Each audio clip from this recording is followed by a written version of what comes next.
तुम्ही विचारणार आहात की मी स्वतः सांगू? मी सांगतो आज तुम्ही सुप्रियाताईंची भेट घेतली, काय कारण आहे भेटीमागे?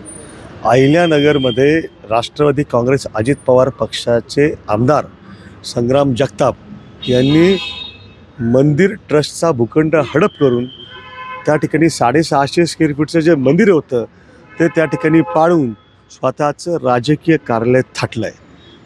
ही अत्यंत खेदजनक गोष्ट आहे, संतापजनक गोष्ट आहे. माझ्याकडे त्याचे पुरावे देखील आहेत. अहिल्यानगर महानगरपालिकेचं आणि पूर्वीच्या अहमदनगर नगर परिषदेचं हे रेकॉर्ड आहे. या रेकॉर्डमध्ये त्या ठिकाणी स्पष्टपणे परिशिष्ट ज्याच्यामध्ये काय काय त्या वास्तूमध्ये याची नोंद असते, स्पष्टपणे नोंद आहे मंदिराची. जवळपास 650 स्क्वेअर फीटचं मंदिर त्या ठिकाणी होतं. संग्राम जगताप यांनी ते मंदिर त्या ठिकाणी पाडलं. त्यामुळे आमच्या भावना ज्या दुखावल्यात या बाबतीमध्ये आम्ही कोतवाली पोलीस स्टेशन अहिल्यानगर या ठिकाणी तक्रारसुद्धा दिली. मी आणि समाजाचे प्रतिनिधी मनोज गुंदेचा आम्ही दोघं त्या ठिकाणी तक्रारदार आहोत. मात्र 2-3 दिवस उलटले तरीसुद्धा अद्यापपर्यंत कोणत्याही प्रकारची कारवाई त्या ठिकाणी पोलीस करायला तयार नाही आहेत. BNS 298 प्रमाणे हा अत्यंत सिरियस ऑफेन्स आहे.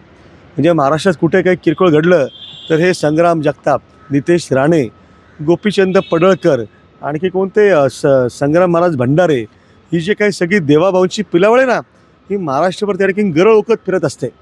पण आज त्याच देवाभाऊंच्या सत्तेतले जे आमदार आहेत त्यांनी स्वतः त्या ठिकाणी मंदिर पाडून राजकीय कार्यालय थाटले.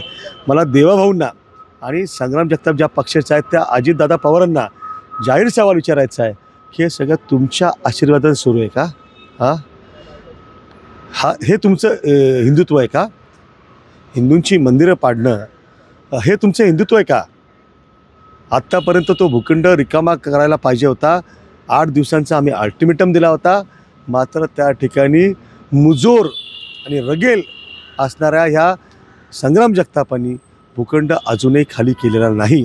काल सायंकाळी अहिल्यानगरमध्ये त्या ठिकाणी काही समाज बांधव एकत्र आले, त्यांची बैठक झाली आणि त्यांनी असा एक निर्णय घ्यायचा त्या ठिकाणी ठरवलं की या बाबतीमध्ये आपण हा भूखंड परत ताब्यात घेतला पाहिजे, मोर्चा काढला पाहिजे.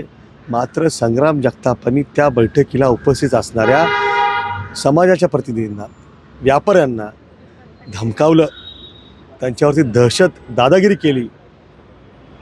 त्यामुळे दहशतीमुळे लोक मागे जात आहेत. पुण्यातल्या घडलेल्या जैन बोर्डिंगच्या विषयासाठी अहिल्यानगरमध्ये आम्ही मोठा मोर्चा काढला, लोक त्यात सहभागी झाले. मात्र स्थानिक पातळीवरती संग्राम जगताप यांची दादागिरी, दहशत यामुळे समाज पुढे यायला घाबरतो आहे. या बाबतीमध्ये उद्या पुण्यामध्ये सहधर्मदा आयुक्त कार्यालय यांच्यासमोर त्या ठिकाणी 1 दिवसाचं धरणं आंदोलन मी त्या ठिकाणी करणार आहे. उद्या त्या ठिकाणी आमची मागणी असेल की हा भूखंड जो आहे तो तात्काळ रिकामा करून पुन्हा एकदा जैन मंदिर ट्रस्टच्या ताब्यामध्ये त्या ठिकाणी देण्याबाबतीमध्ये आदेश जो आहे तो धर्मदाय कार्यालयाने करावा. सुप्रियाताईंनी या सगळ्या प्रकाराची माहिती घेतली. She is very sensible on this topic. त्या बाबतीमध्ये निश्चितपणे अशा प्रकारे जर मंदिरं कुणी पाडत असेल तर या बाबतीमध्ये त्यांनीसुद्धा अत्यंत नाराजी जी आहे ती त्या ठिकाणी व्यक्त केलेली आहे.